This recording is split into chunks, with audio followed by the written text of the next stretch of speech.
कौन सा पत्थर मारा था उसने? उस बेचारे को अंदर रखा है। आपने महराज मलिक को इस हाउस में आने से महरूम रखा, लेकिन उसके साथ साथ उन लोगों को राइट ऑफ रिप्रेजेंटेशन से भी महरूम रखा है जो अपने उस रिप्रेजेंटेटिव को ढूंढते हैं। वो कहां है? उन लोगों के महराज मलिक आज किस बात पे बंद है? कौन सा गुनाह किया है उसने? मान लेते हैं उसने कुछ नाज़ेबा अल्फाज किसी अफसर के खिलाफ इस्तेमाल किए, लेकिन उसकी punishment has to be proportionate to the commission he has offense he has committed। महराज मलिक पे बहुत सारी तकारीर मैंने सुनी है, सब लोगों ने बोला है यहां पे। मुझे जाती तौर पर उस इंसान की हमदर्दी नहीं है, शायद उसका बिहेवियर जो है वो नाकाबिल कबूल रहा है यहां पे, लेकिन जिस हिसाब से उसको अंदर किया गया है, अंदर रखा गया है, ये इंस्टीट्यूशन की इंसल्ट है। हमने इंस्टीट्यूशन के बारे में कभी नहीं सोचा है।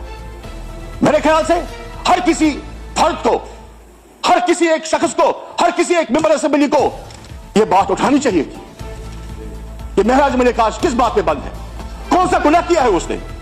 मान लेते हैं उसने कुछ नाज़ेबा अल्फाज किसी अफसर के खिलाफ इस्तेमाल किए, लेकिन उसकी punishment has to be proportionate to the commission he has offense he has committed। मगर इसने कुछ डिप्टी कमिश्नर के बारे में कुछ बोला और उसको अंदर किया गया। यह बात नाकाबिल कबूल है सर, यह इंस्टीट्यूशन की इंसल्ट है। हम सब असेंबली मेंबर को यह इंसल्ट है सर।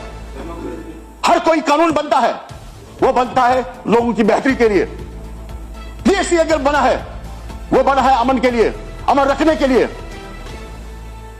मुझे बताइए ऐसा क्या कहा था उसने महराज मलिक ने? कौन सा अमन तोड़ा था उसने? कौन सा बंदूक उठाया था? ये साथ भी नाइंसाफी है। जिन लोगों ने उसको यहां चुन के भेजा है, लेकिन हम ऐसे बस नहीं होते हैं सर। हमें एक रेजोल्यूशन पास करना चाहिए, हमें सेंट्रल गवर्नमेंट को बताना चाहिए कि महराज मलिक को जल्द से जल्द रिहा करिए। रिहा करना होगा।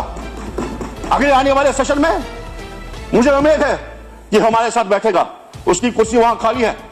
मैंने पहले भी कहा है, मुझे उसके साथ कोई जाती हमदर्दी नहीं है, लेकिन उन लोगों का भी सोचे जिन्होंने रात दिन एक करके इलेक्शन में हिस्सा लिया और उसको यहां भेजा, लेकिन आपने उसको बंद करके यह मैसेज दी है कि हम जो करेंगे वो सही है, चाहे वो कॉन्स्टिट्यूशन के खिलाफ हो, चाहे कानून के खिलाफ हो, चाहे किसी रूल के खिलाफ हो।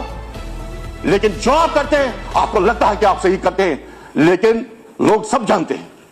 एक करके इलेक्शन में हिस्सा लिया और उसको यहां भेजा, लेकिन आपने उसको बंद करके यह मैसेज दी है कि हम जो करेंगे वो सही है, चाहे वो कॉन्स्टिट्यूशन के खिलाफ हो, चाहे कानून के खिलाफ हो, चाहे किसी रूल के खिलाफ हो। लेकिन जो आप करते हैं आपको लगता है कि आप सही करते हैं, लेकिन लोग सब जानते हैं कि आप क्या करते हैं। सारा ऑब्जर्व किया जाता है। बजट में भी आ जाऊंगा सर। कल यहां आलोपी साहब ने एक बात कही, उसने कहा कि हम कश्मीरी मुसलमानों के हमदर्द हैं। कि हमदर्दी कहां जाती है जब हमारे बच्चों को बाहर मारा जाता है, हमारे टेरर्स को, हमारे स्टूडेंट्स को मारा जाता है? आपने कोई बात की है? अफसोस